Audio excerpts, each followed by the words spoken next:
esta linda reflexión dedicada a nuestro Señor Jesús, contactamos con todo nuestro respeto a la familia dominicana con el objetivo más importante que tiene la medicina moderna, que es la prevención. Recordar que estamos en AME 4717 Telecable, que nos encontramos cubriendo todo el territorio de la República Dominicana a través de nuestro sistema UHF, y que desde cualquier lugar del mundo que usted se encuentre, www.rdmusica.com en tiempo real, puede sintonizarnos para disfrutar el mecanismo más importante que tiene la medicina moderna, que es la prevención. Nuestra querida Janet, una gran colaboradora de nuestro espacio, cumple años hoy, en un momento de salud, le envía muchas felicidades. Es una del personal agradable y complaciente que tiene AME. Felicidades para esta querida amiga que celebra hoy un año. A las mujeres no les gusta que digan la edad, o sea que yo no voy a decir que son 23 años que ella cumple. De manera que muchas felicidades. Hoy tenemos el doctor Huberto Bogar, martes de doctor Bogar. Nos encontramos inmersos en todo lo que significa la campaña navideña de llevar la conciencia de tratar de disminuir los accidentes de tráfico que tanto dolor causa en las familias en estas temporadas, sobre todo en la gente joven que mezclan el alcohol y en el guía. Con el doctor Huberto Bogar vamos a tratar un tema que vamos a tratar en diferentes aspectos. Lo vamos a tratar con el neurólogo, con el neurocirujano, con el psicólogo en el día de hoy y con el psiquiatra. Es ese importantísimo y vital órgano que se denomina el cerebro humano, en el cual tiene vertientes y estudios indican que hay gran parte del cerebro que todavía es desconocido por el ser humano. Y para los no creyentes, el que utiliza una computadora y le da un botoncito y le sale Google y puede ver todo y cada uno, y por WhatsApp habla con un amigo que está en China, eso lo construyó un ser humano. Entonces, un ser supremo tiene que haber construido una maquinaria tan perfecta como es el cerebro del ser humano. Pongo esos dos ejemplos de lo que usted consigue en una computadora y de la labor que representa el cerebro para el cuerpo humano. Pequeña pausa y volvemos con el doctor Bogar y el enfoque del psicólogo en el cerebro.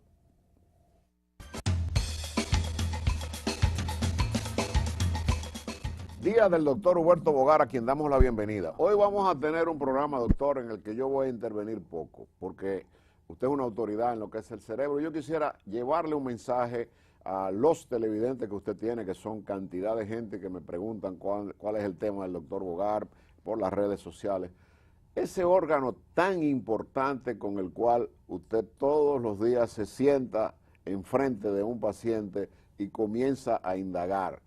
¿Qué piensa el doctor Bogar de ese importante órgano que es el cerebro? Yo pienso que, humano. Que el cerebro humano es el órgano más maravilloso que existe, de una complejidad extraordinaria que apenas uno empieza a vislumbrar su realidad.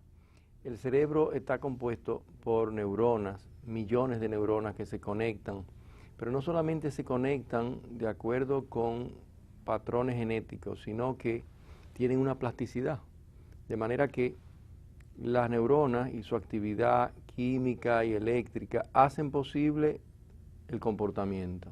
Ese comportamiento normal o anormal que el psicólogo clínico ve, observa, hace posible la experiencia de los colores, la experiencia de los sabores, la experiencia del sueño, la experiencia afectiva, hace posible las experiencias mentales, reflexivas. Es decir, el cerebro es la base de sustentación de toda la actividad psíquica que el psicólogo estudia, trata y ayuda y contribuye a organizar. Pero, ¿cómo es posible entonces que un órgano del cuerpo fijo determine la conducta que no es fija? Es porque ese órgano realmente no es fijo. Ese órgano es un sistema autónomo que, a diferencia de la computadora, que responde a un programa que un programador establece, es un sistema que se crea a sí mismo, es autopoyético, es un sistema autónomo que se crea y se recrea a sí mismo, porque el cerebro depende de un genoma que establece una serie de conexiones generales, pero en relación a la cultura, en relación al ambiente, según cambia el ambiente, el cerebro cambia, porque el cerebro tiene una expresividad, tiene un potencial que se actualiza en función al entorno, en función a la cultura, en función a lo que sucede. Y aunque es cierto que hay periodos, digamos, de una plasticidad mayor, que son los periodos críticos del desarrollo, no menos cierto es que el cerebro siempre cambia y siempre aprende, no importa la edad que tenga el individuo. Entonces, el psicólogo clínico con lo que juega es con esa plasticidad cerebral, que es en función de la cual se pueden producir los cambios de la conducta. ¿De qué dependen esos cambios de la conducta? Sobre todo de la sinapsis, o sea, de esa zona de contacto bioquímico entre una neurona y otra. Ahí es que radica, hasta donde se sabe, la base fundamental del aprendizaje. Es importante esta imagen que estamos mirando en pantalla que describa todo lo que ha esbozado el doctor Bogaro. O sea, que ese órgano que tiene millones de células, que tiene los famosos neurotransmisores, que son lo que radica el comportamiento humano, sea ese órgano que parece más bien una masa de pelota, de eso de rugby, de jugar fútbol. Doctor, en el aspecto del conocimiento profundo de un psicólogo de la categoría suya del cerebro humano, ¿qué papel juega las diferentes partes del cerebro? Por ejemplo, en el que el cerebro pesando lo mismo, yo sea un estúpido y usted sea un hombre superdotado, que una persona sea un retardado mental por una serie de factores, aquí entraría ya más la parte anatómica, pero el hecho de que una persona sea esquizofrénico, sea paranoico, ¿qué está sucediendo en ese cerebro como lo ve el psicólogo? Fíjate, ya con enfermedades. Sí, lo que sucede en ese cerebro depende de la naturaleza intrínseca del cerebro, que genéticamente se adquirió, y de la formación que ese cerebro ha tenido a lo largo del desarrollo desde el momento en que el niño nace. Porque el cerebro humano, por decirlo así, nace abierto a las influencias del entorno. El cerebro no es un órgano cerrado intrínsecamente, sino que es un órgano abierto, porque es el órgano que nos permite relacionarnos con el entorno. Entonces, ese órgano que llamamos abierto significa que tiene una plasticidad y que se va a organizar en función de qué. Los genes producen proteínas y las proteínas interactúan entre sí. Y el cerebro se nutre de azúcar. Se nutre de azúcar y esa proteína va a formar los neurotransmisores, los receptores, las enzimas, que hacen posible toda la vida del cerebro. Tú decías, ¿cómo es posible que una persona tonta y una persona genial tengan un cerebro de un tamaño parecido? Sí. Porque lo clave no es el tamaño del cerebro, sino la complejidad de sus conexiones. Entonces, son esas conexiones, los circuitos son trayectos de neuronas que tienen neurotransmisores que circulan a través de esa neurona. Ahora, ¿qué sucede? Que el aprendizaje modifica esas conexiones sinápticas y por tanto el individuo genial como Einstein es aquel individuo que en un momento dado de su vida tiene la posibilidad de crear conexiones sinápticas específicas. Entonces, ya a nivel de la patología mental depende tanto de la estructura cerebral como del desarrollo psicológico del niño, de la niña. Por ejemplo, en el caso de la esquizofrenia, no es que la esquizofrenia sea un trastorno exclusivamente neurológico, es que en determinado momento en el desarrollo familiar, en la actividad y en la comunicación familiar, determinadas cosas afectan el desarrollo conductual del niño y por tanto de su cerebro, porque ambas cosas son lo mismo. Lo que sucede es que el psicólogo ve un aspecto del cerebro, mientras el neurocirujano, el neurólogo ven otro aspecto, pero es el mismo órgano visto de diferentes puntos de vista. Entonces, en el caso de la esquizofrenia es un trastorno psiquiátrico mayor. ¿En qué lóbulo se encuentra esa afectación? Yo pienso que el origen de la esquizofrenia radica en un área del hemisferio del lóbulo frontal, que es el área orbitofrontal, que es una parte del lóbulo frontal que se comunica con el área subcortical y sobre todo con el sistema límbico. ¿Qué piensan los psicólogos que sucede en esa área? Yo pienso personalmente que cuando el niño empieza a caminar, empieza a desarrollar el control de los esfínteres, empieza a investir las áreas musculares. ¿Qué sucede? Que para el niño controlar su musculatura tiene que haber una cierta inervación de determinadas áreas cerebrales. Entonces, ¿qué ocurre? el área que regula la afectividad, la base de la regulación de la afectividad es esa área orbitofrontal, que está en el ápice del sistema límbico. Sí, cuando el niño empieza a caminar y la madre empieza a actuar como un agente socializador, controlador, que corrige al niño, ten en cuenta que cuando el niño empieza a caminar, se le corrige más. Y al corregírsele más, él pasa de ser un niño sostenido, apoyado, que se lleva a todos los sitios, a ser un explorador necio, que molesta, y ese niño empieza a ser corregido. Es muy importante la manera como se corrige, porque si no se corrige es malo, y si se corrige de una manera defectuosa es malo. Entonces, la sintonización entre la madre y el niño, o entre la nani y el niño, en el modo de corregirlo es muy importante, porque debe haber cierta normativa, pero también tiene que haber cierta acogida. ¿Habría una fijación en ese momento? Yo pienso que en el caso del esquizofrénico hay una fijación en ese momento porque hay una dificultad para mantener un cierto equilibrio entre el goce y la regulación del goce. ¿Tú ves? Entonces, el esquizofrénico es un individuo que tiene un trastorno mayor porque hay una disociación de su ego, pero ese ego se disocia porque no ha habido una adecuada armonía entre un circuito límbico que tiene que ver con dopamina y otro circuito límbico que tiene que ver con noradrenalina. Diría el doctor Huberto Bogar, con su experiencia, visto por el psicólogo, e insisto a nuestros televidentes que estamos hablando del cerebro visto por el psicólogo, ya hablaremos con el neurocirujano y también hablaremos con el psiquiatra. El psicólogo y el psiquiatra manejan las mismas enfermedades psiquiátricas o psicológicas, con la diferencia de que el psicólogo va a entrar en el psicoanálisis y el psiquiatra va a medicar. Es la gran diferencia entre uno y otro. Pero en muchas oportunidades no basta solamente con usted sacar al paciente de la realidad. O sea, yo no gano nada con que usted tenga cualquier tipo de trastorno esquizofrénico y yo lo ponga a dormir permanentemente porque lo estoy sacando de su realidad. La labor del psicólogo es rescatar esa parte que está anormal y que la persona pueda reaccionar, me imagino yo, es mi punto de vista, ¿no?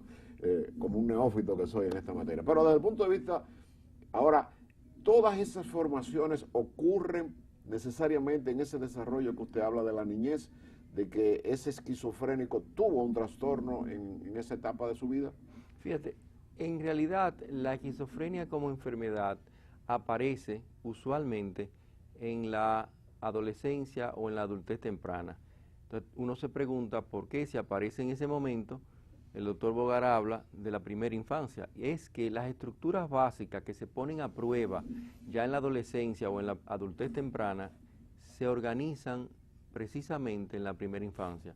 Aunque es en la adolescencia, con la crisis de la adolescencia, que esas sinapsis se ponen a prueba, su organización básica, su dinamismo intrínseco se establece en la primera infancia. ¿Ves? Las emociones, doctor, es un tema, yo definitivamente creo que decidimos que en enero arrancamos con el cerebro, que es un tema muy amplio. En el aspecto de las emociones, o en el aspecto de los sentidos, vámonos con los sentidos, porque vamos a tener que hacer quizás 2 o 3 programas. Esto es un tema apasionante y yo sé que a usted le encanta también, y lo maneja muy ampliamente en su último libro. En el aspecto de los sentidos, que son 5 sentidos, ¿por qué un ser humano pierde un sentido y desarrolla otro? Por ejemplo, las personas, en el caso mío particular, yo tuve la oportunidad de estar en contacto con una persona sin visión, que era el primer mandatario de la nación. O sea, estar en contacto con una figura que era brillante como el doctor Balaguer, sin embargo, perdió la visión y agudizó otros sentidos como el olfato y el oído. O sea, él me llegó a conocer a mí por el perfume que yo utilizaba, sin tenerle que decir que yo estaba ahí. O sea, es ese tipo de cambios que pueden ocurrir en el cerebro. ¿Qué pasa? Fíjate, lo que pasa es que el cerebro, como yo te dije, tiene una plasticidad. El cerebro tiende a compensar y cuando determinadas áreas, por decirlo así, minimizan, reducen su función, otras áreas compensan esa función. Eso es normal. Eso es normal. Entonces, el hecho de que haya una compensación hace que, por decirlo así, un ciego tenga sentidos más desarrollados. Psicológicamente, uno lo que dice es que hay una redistribución de los investimientos. hay una redistribución de las cargas, de manera que, fíjate, cuando tú ves mucha energía, se focaliza en ese sentido, de manera que hay una actividad tálamo-cortical que involucra el área occipital del cerebro y del tálamo. Eso supone que se creen una serie de sincronías, lo que se llaman sincronías electrotónicas, que hacen que tú veas. Pero cuando tú ves una cosa, tú dejas de ver otra. Exacto. Cuando tú ves una cosa, tú dejas de sentir Eso es lo que otra. se llama una fijación, ¿no? Una fijación, una focalización, una atención. De manera que al focalizarte por la mediación de un sentido, tú reduces la actividad en otro sentido. Señores, definitivamente creo, doctor, vamos a tener 2 o 3 programas. Nos quedan todavía el aspecto de los sentimientos, el aspecto del sexo, el aspecto del apetito, el aspecto de la paranoia y una serie de factores. Yo creo que vamos a tener un cerebro para largo, porque es un tema muy apasionante y que a la gente le fascina. Me ha encantado este programa y este enfoque que ha hecho el doctor Bogar de una milésima parte de lo que nosotros quisiéramos llevar a nuestros televidentes de conocimiento de este importante órgano, de los cuales el ser humano tiene más de 2/3 partes al nivel más elevado científico que no se conoce todavía. Vamos a una pequeña pausa y volvemos con el doctor Huberto Bogar.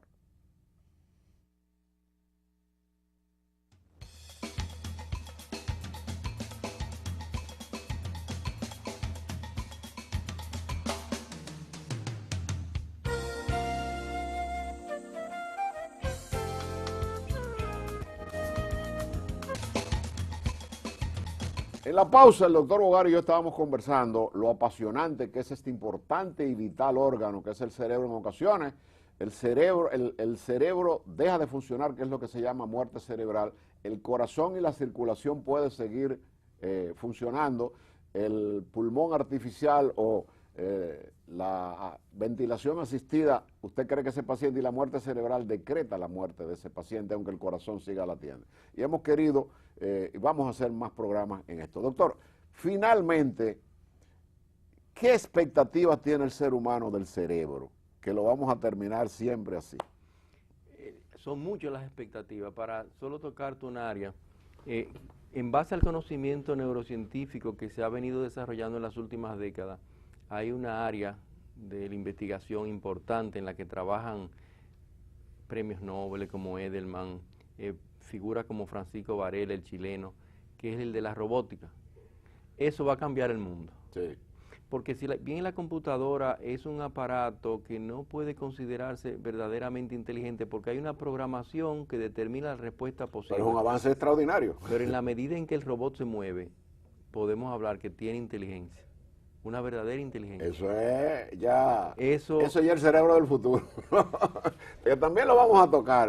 Un tema apasionante también. El cerebro es un tema apasionante. Vamos a comprometernos a, si Dios lo permite, el próximo 12 de enero, 13 de enero, martes, si Dios lo permite, porque no vamos a hacer programa a principios de año, porque el doctor Bogar tiene que descansar y vamos a repetir este programa tan importante. Recordar a nuestros amables televidentes que Parmalat te ofrece la leche más nutritiva y divertida del mercado. Parmalat, la leche número 1 del mundo, como cada día, como cada tarde, invocamos la bendición de nuestro Señor Jesús para todos y cada uno de los hogares que han estado con nosotros en esta hora del día, recordándoles que volvemos a estar con ustedes a partir de las 4 de la tarde por este mismo canal 47 a mes 17 Telecable.